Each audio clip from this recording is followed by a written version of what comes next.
الأهلي يقترب من التعاقد مع أنتوني موديست لاعب بروسيا دورتموند السابق. وهجوم من إبراهيم عبد الجواد على إدارة الأهلي في إن هي إزاي تتعاقد مع مهاجم في السن الكبيرة دي. قبل أي حاجة اعمل لايك واشتراك وفعل زر الجرس. هل إبراهيم عبد الجواد معاه حق في إن أنتوني موديست غير مناسب للنادي الأهلي عشان سنه؟ على فكرة الكلام ده ممكن كل الأهلاوية يقولوه، مفيش مشاكل.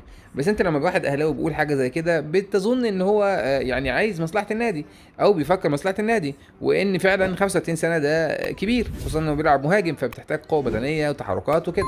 لكن اللي انت بتبقى قلقان منه ان حد يكون ليه اغراض هو اللي بيتكلم، او حد يكون مختلف معاك في الانتماء. فابراهيم عبد الجواد ما هوش اهلاوي، بالعكس ابراهيم عبد الجواد معروف جدا ان هو زملكاوي. طيب هو كان بيتكلم بيقول ايه؟ كان بيقول ان لعيب زي دوت عنده 35 سنة الاهلي يدفع لمرتبه مليون و400 الف دولار؟ لا بلاش منه يعني. طيب اولا في اهلاويه ردوا عليه وقالوا له انت مالك، دي حاجه تخص اداره النادي الاهلي. هو الفكره ان هو كان ممكن يقول الكلام بشكل الطف من كده، لان هو طبعا عارف ان هو زملكاوي ومحسوب على الزملكاويه، لكن هو شغال في قناه عامه. حد ممكن يقول لك ايه، انت معلق او يعني مذيع فتقول الخبر وما تقولش رايك. لا اوكي، يعني برضه من حقه يقول رايه، لكن يقول رايه بموضوعيه. يعني يتكلم في الجانبين. كان ممكن يقول والله دي يعني ممكن تكون مجازفه من النادي الاهلي ان هو يجيب حد كبير في السن كده وممكن ما يأديش معاه، وممكن يقول الرأي التاني. لكن برضو الراجل لو واقف على رجله كويس وبدنيا كويس، واحنا بنشوف دلوقتي ان كريستيانو رونالدو كبير في السن، بنزيما كبير في السن، يعني بنزيما عنده 35 سنة برضو. فممكن الراجل ينجح، خصوصا ان الراجل ده كان بيلعب في الدوري الألماني في أعلى مستوى مع في البوندسليجا مع بروسيا دورتموند. فبالتالي لما يجي هيبقى في خلاف في المستويات هنا مع الدوري المصري وافريقيا، فالراجل ممكن ينجح. يعني يقول وجهتين النظر. زي مثلا محمد المحمودي النهارده، لما محمد المحمودي قال ان الراجل ده كويس جدا، وان الراجل دوت تمام، والراجل دوت مميزاته واحد اتنين، فكان ممكن يتكلم بالطريقه دي. لكن هو يعني قال لا، ونطور قطاعات الناشئين هو يعني خلاص الاهلي بس هو اللي مسؤول عن الناشئين بتوع مصر. يعني نطور قطاعات الناشئين دي، ليه ما قلتهاش على الزمالك لما تعاقدت مع سامسونج اكينيولا؟ ليه؟ ثم اني ما هو عادي الراجل ده ممكن يجي يلعب عندنا سنه في مصر، سنه واحده بس. إيه المشكله يعني؟ يعني ليه الكلام على ان الاهلي يعني مثلا زي بيهدر المال، او يعني ما تخليك في النادي بتاعك. لو انت يعني كان في تشجيع، او لو هتبقى معلق او مذيع تبقى موضوعي، خصوصا انت في قناة عامة. لكن طرح الامر بالشكل ده، خصوصا ان الاهلي اصلا عنده ازمة واحنا بنتنشأ على مهاجم، وعاوزين نجيب مهاجم باي شكل من الاشكال. فانت بقى يعني بتحط لنا العقده في المنشار. طبعا كلامك لن يؤخذ به يعني، يعني كلامك لن يؤخذ به اصلا. يعني لو هي مجرد ان انت قلت كده، حتى اللي كان معترض هيبقى موافق عشان بس يعني عندا فيك ونكاية فيك. لكن هل موديست هو المهاجم الامثل للنادي الاهلي؟ وهل صمنا وفطرنا على بصله ولا فطرنا على خروف؟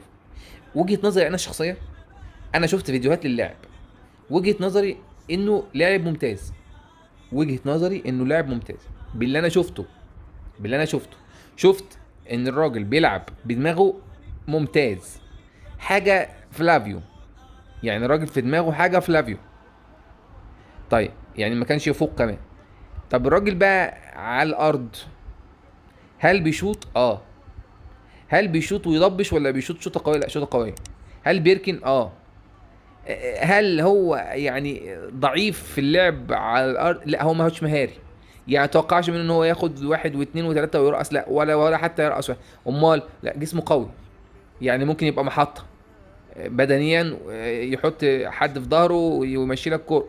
لكن مش ابيض مش ميح. لان انا كنت سمعت برضو علاء صدق بيتكلم بيقول ان هو ما مش حابب انتوني موديست، وانه مش موافق عليه، وانه شايف ان هو ضعيف على الارض، وان هو شغل الارض بتاعه مش حلو، وهو كل الكلام في الدماغ.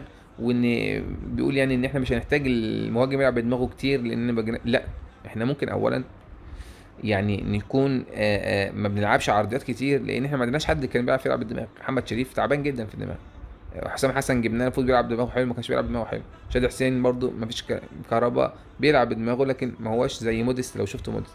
فاذا احنا ممكن اصلا نغير طريقه لعبنا.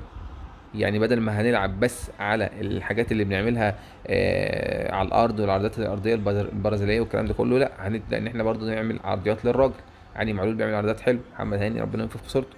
آه رضا سليم، بيقال ان رضا سليم بيعمل عرضيات كويس جدا، وان تكمله رضا سليم لازم يكون معاه مهاجم بيلعب براس كويس، فبالتالي احنا كنا عاوزين سوزا.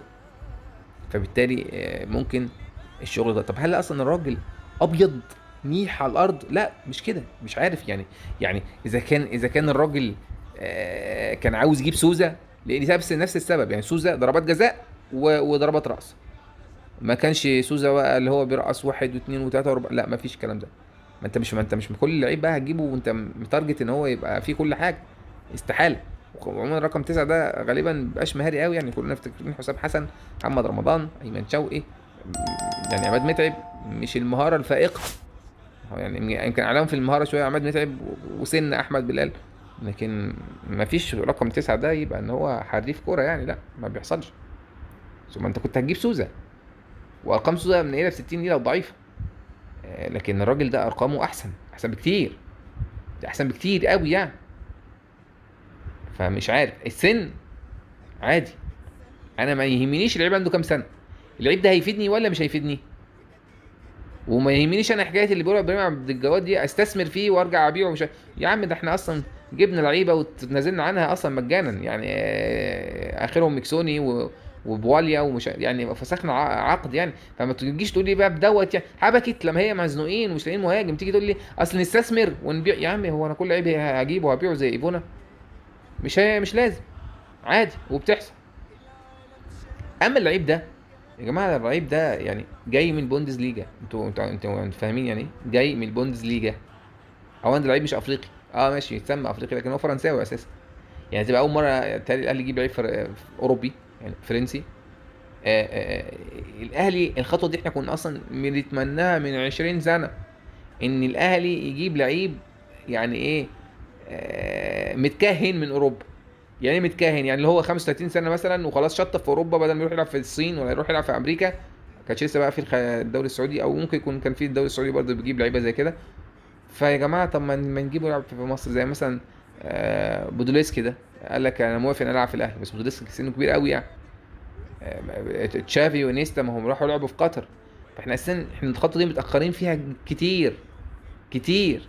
يمكن اللعيب مثلا غروب ان هو ممكن يلعب كاس عالم الانديه السنه ديت، وممكن مثلا بتاعت البطوله الكبيره اللي هي بتاعت 2024 يلعب برضه كاس عالم الانديه، هتبقى عامله زي كاس عالم تعتبر. فده الاغراء اللي جاله. فبالتالي احنا محتاجين، اصلا احنا محتاجين من نوعيه موديست ده، محتاجين منه بتاع خمسه.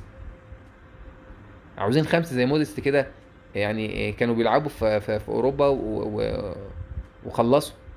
ايه المشكله ما اجيب لعيب كان مثلا عنده 34 سنه بس جاي لي منين؟ جاي لي من بروسيا دورتموند.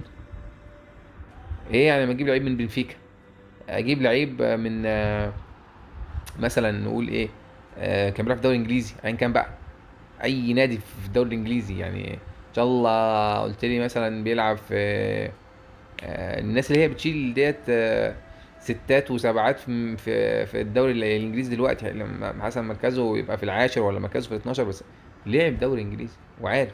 لكن تيجي انت ابراهيم عبد الجواد سايب الزمالك وكل اللي بيحصل في الزمالك والضرائب اللي في الزمالك وتقول لي بلاها عشان ايه؟ مليون و400 الف دولار؟ ايه يعني مليون و400 الف دولار؟ طب ما الاهلي بيدفعهم عادي، علي معلول. وعلي معلول عنده برضه اكتر من 35 سنه ولا حاجه زي كده.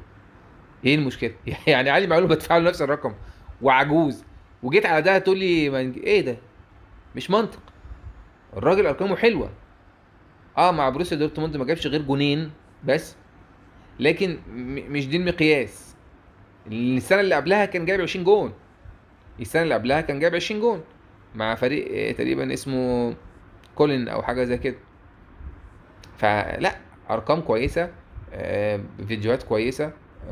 الراجل لعب قدام بايرن ميونخ بقى، ولعب قدام مونشن جلادباخ، ولعب قدام هرتا برلين، ولعب قدام يعني كل دوري بقى الالماني، ولعب ممكن يكون بروسيا دورتموند لعب مثلا في دوري اوروبي ولا لعب في دوري ابطال اوروبا يعني.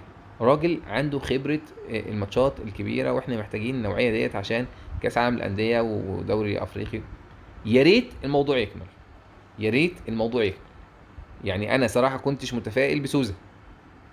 موليكا يعني كنت متفائل بيه، ولو ان موليكا برضو ما هواش في حالته والكلام ده كله، لكن موليكا على بقى ايه، على الماضي بتاعه بقى، على الماضي بتاعه احنا كنا شايفين موليكا كويس. تمام. ثم ان دي خطوه مؤقته، يعني حتى نمشي حالنا بيه السنه ديت ولا سنتين، بعد كده نبقى نشوف، لان الدنيا معانا في حاجه غلط في المواجهه.